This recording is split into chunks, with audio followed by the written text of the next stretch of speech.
అందరికీ praise the lord అండి. ఈరోజు మనం ప్రార్థన గురించి ధ్యానిస్తామండి. సో మనము ఏ విధముగా దేవుని ముఖాన్ని వెతుకుతామంటే, ఫస్ట్ పర్సనల్గా దేవుని సన్నిధిలో దేవునికి ప్రార్థన చేస్తాం, ఓకేనా.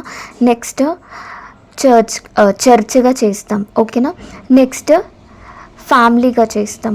నెక్స్ట్ ఇలా మీటింగ్స్లో గ్యాదర్ అయ్యి దేవుని సన్నిధిలో ఆయనకి మనం ప్రార్థన చేస్తామండి, ఓకేనా అండి. సో నెక్స్ట్ ఏంటంటే, ఈరోజు నేను దేని గురించి చెప్పాలనుకుంటున్నానంటే ఏకీభవించే ప్రార్థన గురించి చెప్పాలనుకుంటున్నానండి.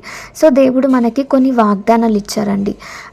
ఆ వాగ్దానాలు ఏంటంటే, ఎక్కడైతే ఇద్దరు ముగ్గురు దేవుని అంటే యేసునామంలో కూడుకుంటారో వాళ్ళ మధ్యలో ఆయన ఉంటానని మనకి వాగ్దానం ఇచ్చారు. ఇది మొదటి వాగ్దానం. నెక్స్ట్ వాగ్దానం ఏంటంటే, భూమిపైన మనం దేన్నైతే బంధిస్తామో అది పరలోకమందు కూడా బంధింపబడుతుంది, ఓకేనా. ఇది ఇంకొక వాగ్దానం. నెక్స్ట్ వాగ్దానం ఏంటంటే, భూమిపైన మనం దేన్నైతే విప్పుతామో అది పరలోకంలో కూడా విప్పబడుతుంది, ఓకేనా. ఇది ఒక వాగ్దానం అండి.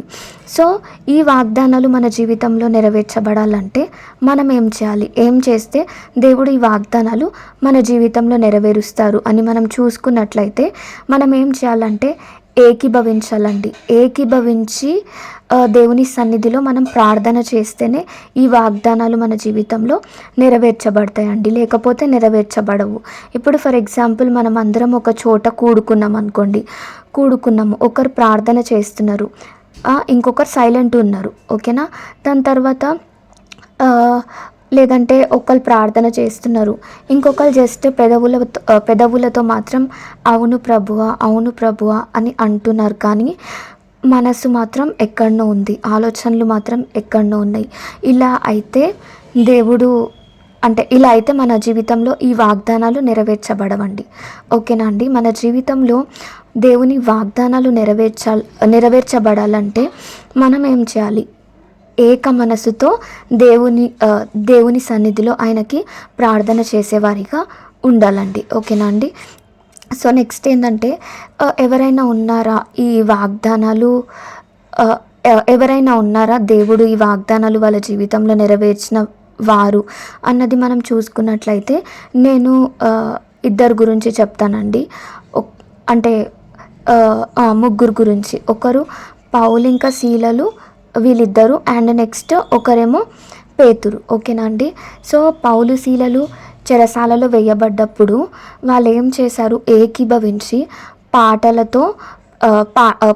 పాడుతూ ప్రార్థన చేసినప్పుడు ఏమైంది, వాళ్ళ బంధకాలు అంటే వాళ్ళు ఉన్న బంధకాలలో నుంచి వాళ్ళు విడుదల పొందుకున్నారు కదండి. అండ్ నెక్స్ట్ ఏంటంటే, పేతురు విషయంలో కూడా మనం చూసుకున్నట్లయితే సంఘము ఏకీభవించి ఆసక్తితో ప్రార్థన చేసినప్పుడు ఏమైంది, ఆ పేతురు ఏదైతే బంధకంలో ఉండేనో ఆ బంధకంలో నుంచి పేతురుని కూడా దేవుడు బయటికి తీసుకొని వచ్చినారనమాట. సో చూడండి, ఈ కార్యాలు ఎట్లా జరిగినాయి, దేవుని కార్యాలు వాళ్ళు ఎట్లా చూసినారు అని మనం చూసుకున్నట్లయితే వాళ్ళు ఏకీభవించారండి, పౌలు శీలలైనా ఇంకా సంఘమైనా. సో వాళ్ళు ఏకీభవించి ప్రార్థన చేశారు కాబట్టి దేవుని కార్యం వాళ్ళు చూసినారు, ఓకేనా. దేవుని వాగ్దానాలు వాళ్ళ జీవితంలో నెరవేర్చబడ్డాయండి. సో మనం కూడా ఎట్లుండాలంటే, మన జీవితంలో దేవుని వాగ్దానాలు నెరవేర్చబడాలంటే మనము ఏకీభవించి ప్రార్థన చేసేవారిగా ఉండాలి. అంటే ఒకరు ప్రార్థన చేసినప్పుడు ఒకరు సైలెంట్ ఉండడము, ఒకరు ప్రార్థన చేసినప్పుడు జస్ట్ పెదవులతో మాత్రం అవును ప్రభు అని చెప్తూ మనసుతో ఏకీభవించకుండా ఆలోచనలు ఎక్కడో పెట్టుకొని ఉండడం, అట్లా చేస్తే మాత్రం ఈ ప్రామిసెస్ మన జీవితంలో నెరవేర్చబడవండి.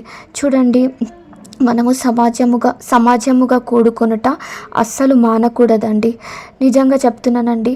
మనము సమాజముగా కూడుకొని ప్రార్థన చేసినప్పుడు మనము ఏవైతే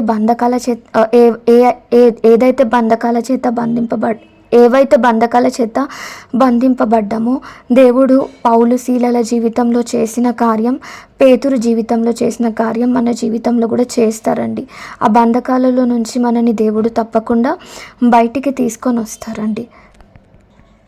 సో మనము కొన్ని పరిస్థితులలో నుంచి బయటికి రాలేని అంటే బయటికి రాలేకపోతుంటే సమాజముగా కూడుకొని ఏకీభవించి ఏక మనసుతో ప్రార్థన చేసినప్పుడు దేవుడు తప్పకుండా ఆ పరిస్థితులలో నుంచి మనని బయటికి తీసుకొని వచ్చి పౌలు శీలల జీవితంలో దేవుడు ఎట్లయితే కార్యం చేశారో, పేతురు జీవితంలో ఎట్లయితే కార్యం చేశారో అలా మన జీవితంలో కూడా దేవుడు చేస్తారండి.